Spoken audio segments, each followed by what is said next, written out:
Halo teman-teman, selamat datang di channel Andy LED. Dan untuk video kali ini aku mau membahas komponen-komponen apa aja yang harus kalian siapkan untuk membuat Videotron yang biasanya digunakan untuk rental-rental pada event atau konser-konser ya. Biasanya juga digunakan untuk periklanan atau promosi dalam bentuk digital yang biasanya dipasang pada sisi-sisi jalan-jalan besar ya, atau jalan-jalan di tol ataupun di mall-mall ya teman-teman.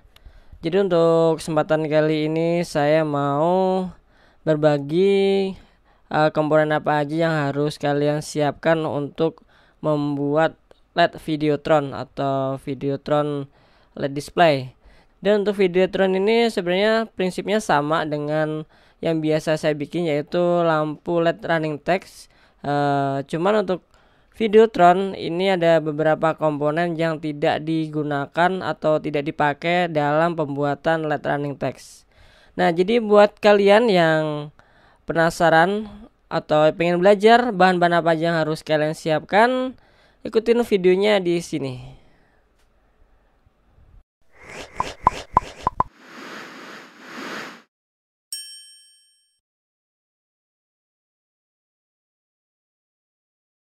Nah, jadi teman-teman, untuk hari ini kita mau membahas soal LED Videotron yang biasanya digunakan untuk sarana promosi digital ya, teman-teman.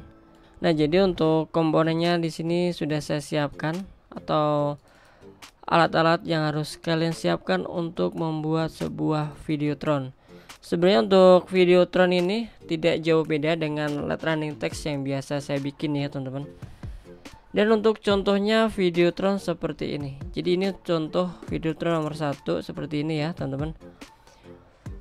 Ini untuk di kota-kota besar sebagian sudah menggunakan LED Videotron untuk sarana promosi. Untuk contoh nomor 2, kalau ini kayaknya sih bikinan ya. Ini kayaknya bikinan sih, bukan asli Videotron. Ini hasil editan kalau nggak salah, soalnya terlihat dari gambarnya. Jadi itu contoh-contohnya kita ambil dari salah satu internet.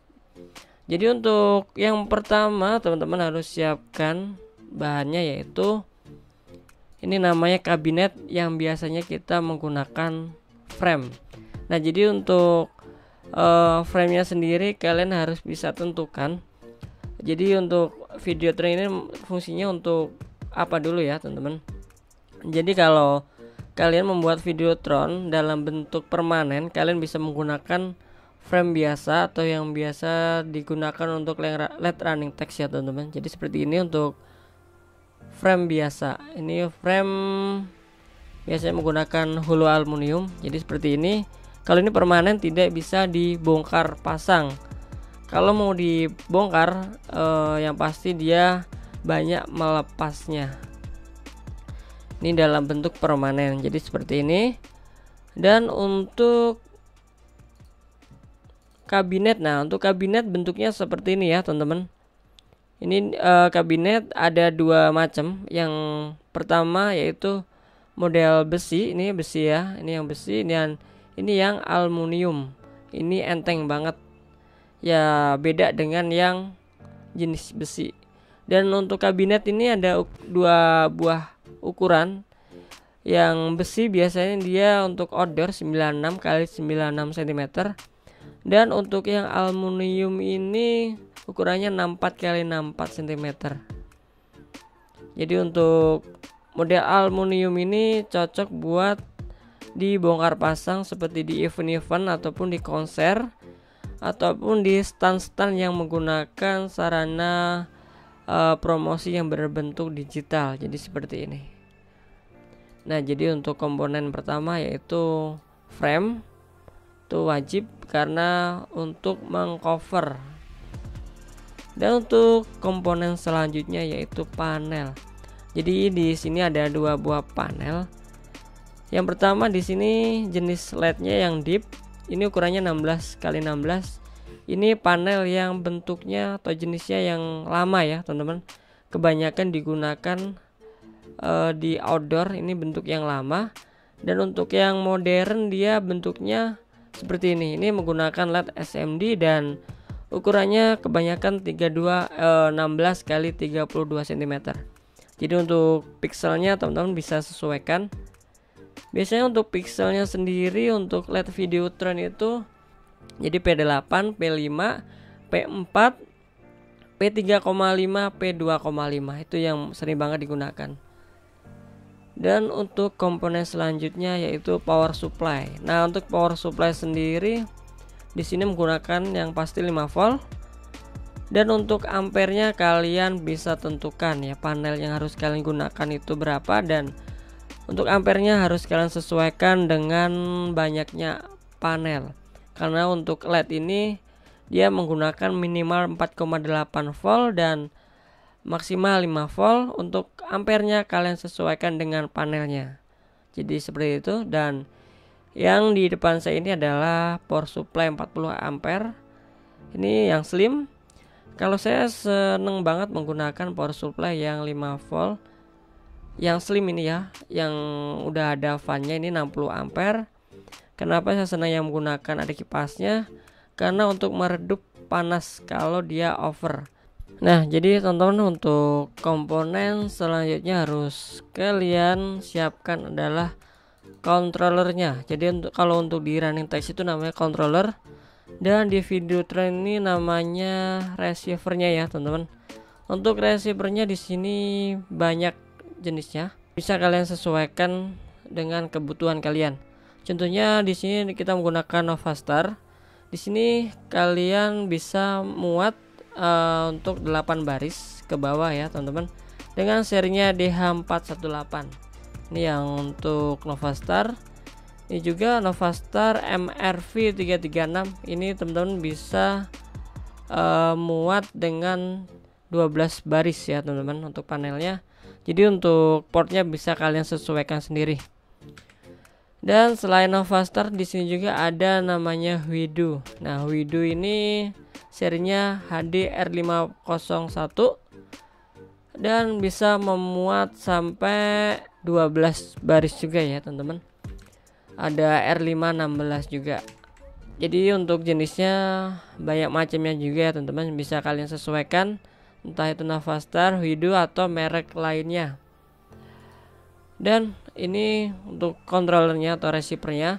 Dan untuk komponen selanjutnya yang harus kalian siapkan juga adalah sending card. Nah, jadi untuk sending card ini di dalam running text itu nggak ada ya teman-teman. Karena untuk running text dia sangat simpel banget. Dia hanya membutuhkan panel, power supply dan controllernya aja. Jadi untuk Videotron di sini ada namanya sending card. Jadi untuk sending card ini ada beberapa jenis juga ya, harus kalian tahu. Yang pertama ini adalah sending card HDT901. Ini sending card yang permanen untuk dipasang pada board CPU komputer ya, bukan di laptop tapi di CPU komputer. Karena untuk di laptop dia nggak ada slot atau boardnya ya teman-teman. Nah, jadi seperti ini bentuknya dia. Kalau untuk mengirim data, kalau nggak salah yang model HDT901 ini adalah sending card yang PC kalian atau laptop kalian itu standby terus atau hidup ya teman-teman. Jadi seperti itu. Dan untuk seri lainnya ada Novastar MCTRL660 yang Pro. Nah, jadi untuk yang Pro ini komplit lah ya teman-teman. Teman-teman bisa lihat pada gambar, dia sudah bisa menginput LAN atau bisa streaming. Ada namanya DV ya. Ini DV ini untuk menginput monitoring ya teman-teman. Jadi kalian bisa streaming, bisa menggunakan kamera ataupun bisa menggunakan laptop sebagai pengontrolnya, ataupun bisa menggunakan komputer juga. Ini untuk yang 660 yang bukan Pro-nya. Dan ini HDA6A54 nya. Jadi bentuknya seperti ini. Kalau yang model seperti ini, jadi untuk sending card lainnya yaitu VP820. Ini ini sending card dari Huidu ya, yang jelas sudah ada HD-nya. Jadi untuk HD VP820 ini bisa kalian kontrol menggunakan HP Android ataupun HP iOS, karena untuk sending card ini sudah support dengan WiFi. Ini udah ada antenanya dan ini lebih lengkap. Ini sudah ada port LAN-nya. Ini ada juga HDMI dan VGA-nya, kalian bisa lihat ya. Ini ada lubang USB. Nanti kita perdalam lagi ya untuk perangkat sending card yang HD VP820 ya teman-teman. Jadi kita belum memegang unitnya, jadi kita masih ya meraba-raba dalam gambar dan spesifikasi datasheetnya. Nah jadi teman-teman, untuk komponen-komponennya kalian bisa lihat ya, sudah saya jelaskan. Dan yang sangat penting tadi ya teman-teman, yang kalian harus siapkan dalam pembuatan LED Videotron atau Videotron. Nah jadi ya teman-teman, itu tadi penjelasan saya sedikit tentang atau mengenai komponen-komponen yang harus kalian siapkan dalam pembuatan Videotron. Untuk next time atau video selanjutnya kita akan belajar cara merakit LED Videotron dengan secara langsung ya teman-teman. Dan tadi kita sudah mempelajari fungsi-fungsinya secara simpelnya. Dan untuk pemrogramannya yang harus kalian siapkan ya, kalau nggak menggunakan laptop ya PC ya teman-teman, tergantung sending card yang kalian gunakan. Jika sending card kalian yang kalian gunakan itu support dengan WiFi, kalian bisa menggunakan sebuah HP Android ataupun HP iOS. Oke teman-teman, jadi untuk Videotron ini sangat banyak banget ya yang sangat banyak digunakan saat ini. Contohnya untuk promosi-promosi dalam bentuk iklan yang jenisnya digital ya teman-teman. Jadi fleksibel. Untuk Videotron ini juga sangat simple banget dan fleksibel tentunya. Kalian bisa memuat sebuah konten-konten seperti video, gambar, teks tulisan atau konten-konten lainnya. Nah jadi untuk Videotron ini juga bisa kalian sewakan untuk event-event ataupun lainnya. Untuk yang jenisnya tidak permanen, kembali lagi yang permanen, kalau untuk permanen dia kebanyakan diletakkan hanya untuk satu sudut atau satu sisi. Untuk Videotron saat ini banyak banget digunakan untuk live streaming ya teman-teman. Jadi untuk event-event itu rata-rata dia untuk streaming, bisa kalian input menggunakan kamera atau lainnya. Nah jadi untuk penginputannya harus support dengan sending card yang kalian gunakan. Ya itu teman-teman untuk penjelasan sedikit mengenai perangkat Videotron. Oke teman-teman, terima kasih yang sudah mengikuti channel Andy LED.